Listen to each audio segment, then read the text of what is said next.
am at Ryde, and I need to look over my notes a little bit because this one was a brood split, so there's no queen in there. That was on the 4th, and it's actually a couple of weeks away now, with the 17th. So I remember I'd left my chalk pen at home last time, so I haven't put an X in there. So we're actually on 2 X's there. Don't need to look at that one. This one's on 3 frames, so I'll be looking at this because they are marked as queen right, so we'll just check for the swarming. I think, if I remember correctly, this one's got quite a lot of stores in. They're running out of room, so even though it's only 3 frames of brood, I may put them up to a full hive.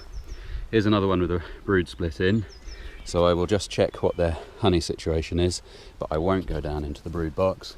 Here we go. Yes, this one I have put upgrade on. 4 frames of brood, but they are absolutely chock with stores as well, so they need some extra room. Right, this one, 3 frames on the 8th, probably okay. I'm not 100% sure. I'll probably start with this one because it's the one I'm least sure of. Bait, left as bait on the 8th. No action on the front at the minute, so that's not attracted much. So yes, we will take the lid off. There we go. So that's looking pretty nice. So we can tell quite a lot just by looking down the frames. So if we look down this side, not much on there, but a little bit of drawing out in the middle. That beautiful white wax is new. Wax sort of ages and goes yellower, and then the bees make it darker with brood and things. So, but capped stores on the top there and there, and here. This one looks lovely. This one looks lovely. This is one of the ones where I split the queen off. When did I do that? That wasn't long ago. On the 4th. So, there we go. I would guess by the propolis, this one. I split the queen off with 1 frame of brood from one of the ones over there. And then a week later she was on 3 frames. But look what else they've done here. So the queen comes off and goes in this hive, and then I put this hive in the original location and move the brood over there, so the queen gets all the foraging bees, the flying bees, and then some of them will revert back to doing nursing jobs. Meanwhile, all the brood bees, so nurse bees, newly hatched bees, bees too young to be foraging bees, are in the old one, but of course they age, they get older and become flying bees fairly rapidly, so it doesn't interrupt them too much. If these are in good nick, because that looks pretty full, if they've got some good brood going on here, they'll get upgraded up to a full hive, which still in May is fantastic. One that I'm putting into a full-sized hive like this in May is one I would anticipate getting honey off by the end of the season. Into the tripod with you, let's see how they're getting on. So first thing I must say, in voiceover now, is I am very aware of how grown up all the undergrowth around the hives here is. The first thing I did after I finished filming this was take the chopper off and chop through and clear around in front of all of these hives. So out comes the first frame where one side is drawn out, and then the second frame here, which you can see is absolutely rammed with stores. I'll hold it right up to the camera so that you can see capped off at the top, and then working down, nice glistening stuff further down there. So they really need that extra room. Now this is the big news. Right in the centre there is a queen cell, and it's capped as well. So that's about 8 days old, and it really gives me pause for thought. Decisions. So if I was coming in cold without any prior knowledge of this hive's history, I would have looked at that queen egg and gone, looks like they want to swarm, and probably would have artificially swarmed them. But I only artificially swarmed them 2 weeks ago, and there is just the one. And so they do a thing sometimes. We had it a lot last year, where right after you split them, or right after you get a swarm, they then replace the queen. They take the opportunity in a nice new home to upgrade to a younger queen if their queen is getting a little bit older I think they just take it as sort of the best time rather than run the risk of her dying naturally. They replace her. And so I think that that is supersedure rather than swarm eggs. And so I'm inclined to leave them be, let them do what they do. I've got a bait hive nearby, and I'm thinking that small chance that that new queen will hatch out and they'll swarm. I've got a little bit of an insurance policy in an empty hive next door that they would then probably move into. Probably. So, the other factor to weigh in is they are rammed with honey. Absolutely chock full. I don't know whether it came through on the microphone, but yeah, I had a little grunt as I lifted the second frame there because it's so heavy. And so they need some space. So they've got a frame, but I think at that rate of work, in a week they'll have filled that and be feeling the pinch and possibly starting to draw out wild comb in the feeder bit. So I'm probably going to put them up into a full hive anyway. So what I'll do is I'll use the bait hive here and then set this one up next door as a smaller bait hive. But it's a risk. My judgment is they're replacing a queen not looking to swarm, but I couldn't tell you I'm 100% on that. So we'll see.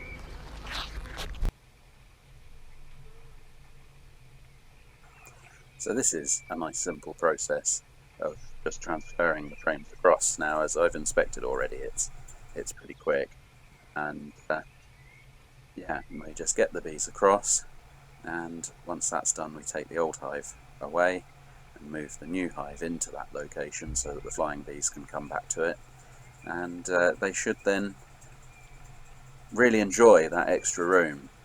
Everyone that I've done this year, where we've got this amazing spring nectar flow, they've been able to draw out the extra 5 frames that the bigger colony gives them really nice and quickly, and it's been fantastic.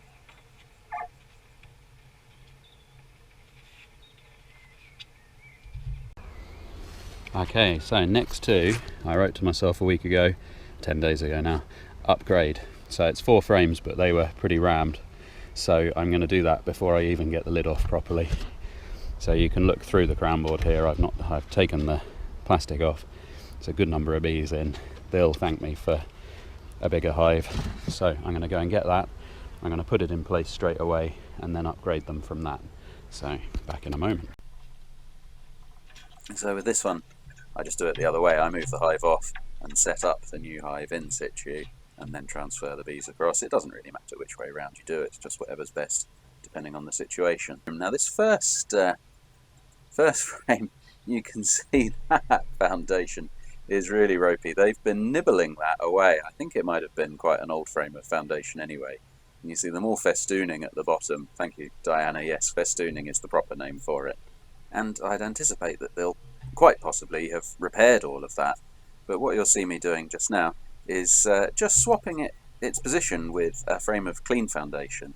And this is something I do with frames that aren't very good and haven't got any brood on, is I try and move them to the outside and encourage the bees to work on other ones.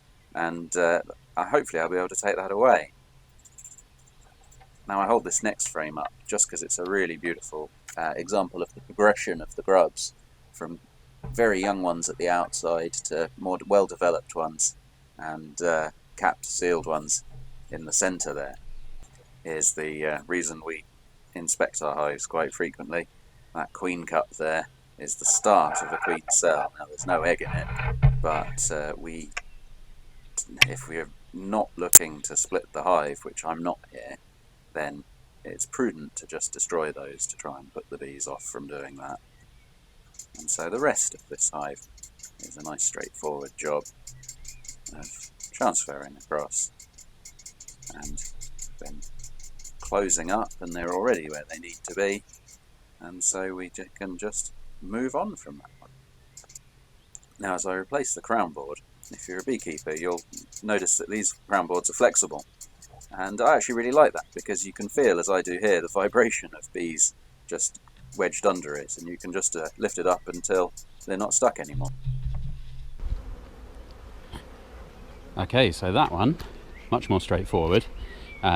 Queen Ryde, really good neck. absolutely rammed with bees in there. They really needed the upgrade. And so yes, I showed you a couple of queen cups there, so that's the beginning of a queen cell. Both of them actually didn't have eggs in, but that's one of the reasons why I try to look at least every 8 days.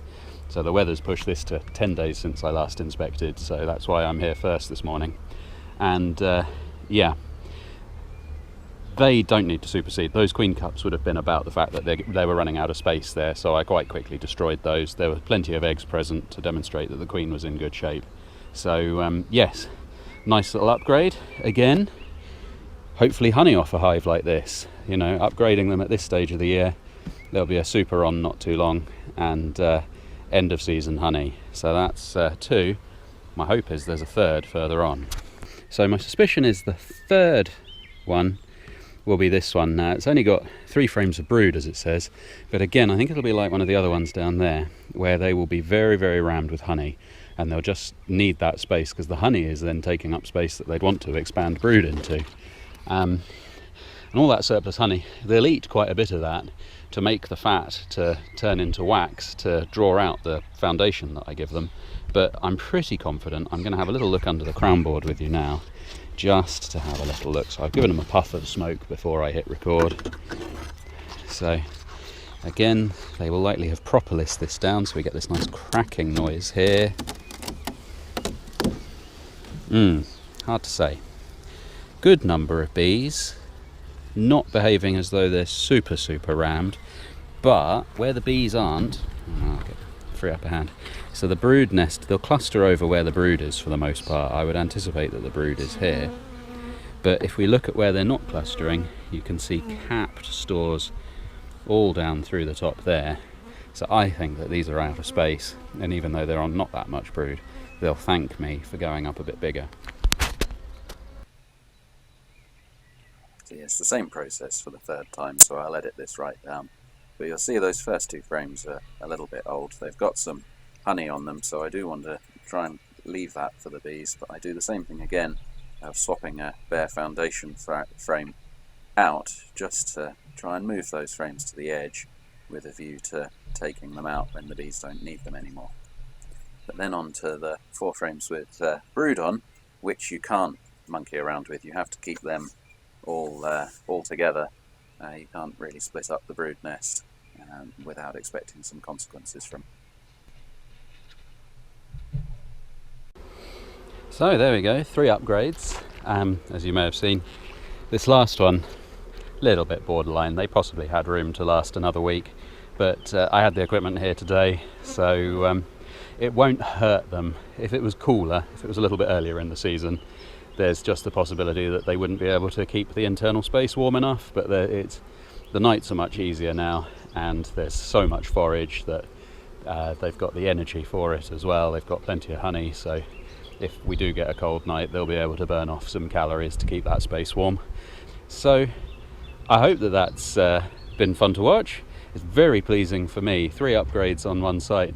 This Ryde site has been properly up and down. 2 years ago, I very nearly came away because I had very sickly bees here for some reason, but they're absolutely astounding today, and this season's been really good.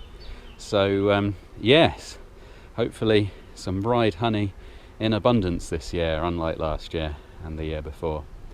I hope that you've enjoyed it, and I will see you next time.